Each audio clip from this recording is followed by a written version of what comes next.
Welcome back to the Sports Show. Time to talk about golf, of course. We're over the gather round, mate. Now it's LIV Golf, so we thought, let's get in the Master. How big has SA been in the last month? Peter Malinauskas, mate. Fantastic.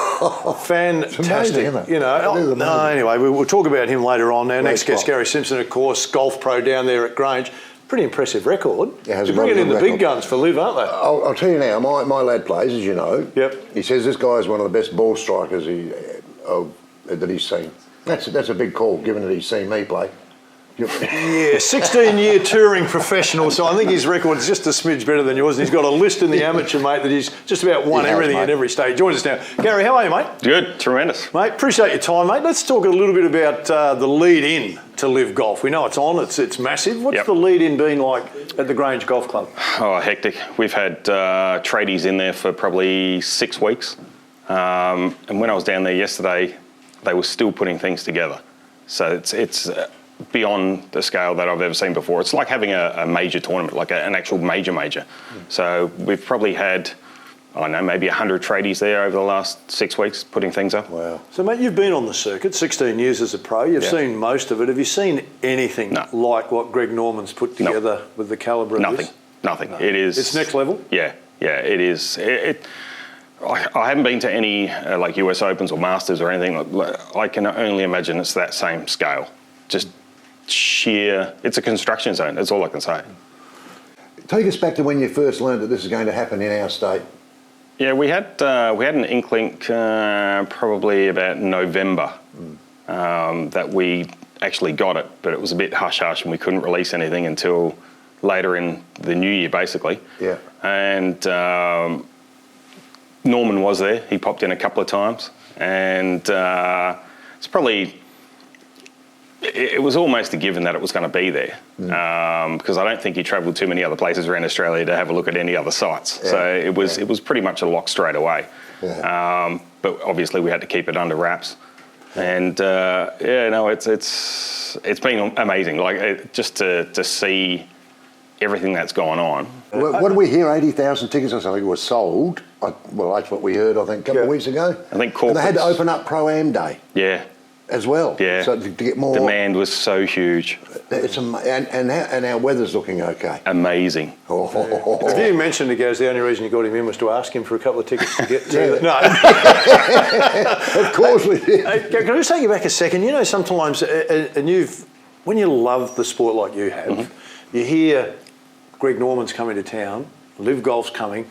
But I can't tell anyone. But you know, once you hear the news, I imagine you walk out of the golf club. It goes a couple of ways. You go, oh, well, that's great. We got the LIV Golf. Greg Norman's coming. It's like, oh wow, wow, oh wow. What was the reaction for you? Yeah. Well, when I saw him in the car park, walking from the car park to the clubhouse, I went, hey, what's going on here? This is looking a bit sus. Yeah. And he has an aura about him, and I've met him many a times, and I've had dinner with him and all that sort of stuff, but. I was sitting there at my dinner like going, that's really Greg Norman over there. He's a childhood hero. There's probably no one in the country that doesn't know Greg Norman, never mind the country, the world. Yeah. He's such a world figure. Did he buy you dinner, mate? I mean, he's only got a budget of $2 billion, just two. Mate, imagine that. Someone walked up to you, Gary, and said, mate, I want to start a golf tournament. Here's $2 billion, get it started. Yeah. It just blows me away. Yeah, that's amazing. Yeah, it's a phenomenal amount of money. Yeah, mate, the course itself, now there was Legends round a couple of weeks ago, which you were good enough to help them out with, mate. Yeah. Shot a nice 3 under too, by the way. I hadn't played for 4 or 5 months, so I'll just shoot a 3 under. You play every week, mate. What are you at the moment? No. Gary's the guest. Let's focus on Gary. 30 over. Mate, the course, what's it like? Yeah, great. Yeah. As I said, they've known for a while, so they've been preparing the rough. They haven't cut the rough for 4 months, and we're talking probably 6 inches of cooch. Which is it's up that. So if your ball goes off that fairway, it is just eaten. You cannot see it. And the complaints that we've had over the last 2 months from the members saying, this is disgraceful, I keep losing a ball every hole. And so it's taken its toll on the members. They've been good though, mate. The members been okay with it. I mean, it's their course. Yeah. And they would have had restrictions over the last period. They've been okay. Yeah, we've gone from having holes shortened to accommodate the infrastructure that's being built to actually having holes taken out of play. Yeah. We've ended up... we've had a lot of complaints but we've also had a lot of praise. People are just coming in and just, they're blown away. They never thought it was, the members never thought it was going to be this big. Yeah. We thought it was going to be this big because we can understand what was going on, but the members are just blown away, absolutely blown away. I'm quietly confident that the blokes that are coming out to play won't be in the rough, so I don't think it's going to matter too much. They might get the odd one, but I don't think they'll be going, oh, they've let the grass go a bit rough over there. Yes, there are a couple of favourites. I mean, some of the biggest names of golf are coming. Are there a couple of favourites for you that, you know, we all have a favourite? Yeah, obviously Brooks is in tremendous form at the moment after winning 3 weeks ago and then coming second in the Masters the other week. So there's always him. But these guys are world-class players. Any one of these guys can play well. Yeah. And the course is set up so good. It's carpet out there at the moment. The greens are running at 13, so they're fast. It's going to be a premium on ball striking, which these guys are all good ball strikers.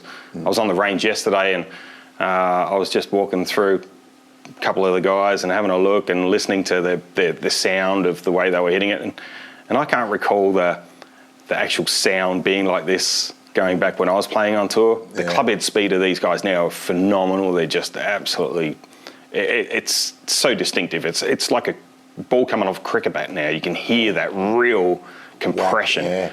Mate, I've got to go back. I want to ask you about you play a little bit down at the Vines with my lad and a fella called Steve Leach who used to caddy for you. Yeah, he did. I think I'm not sure whether he's still caddied after this, but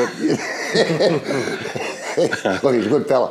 But you got a story about tour school with Leach? Yeah. Back in going back now some time, '94.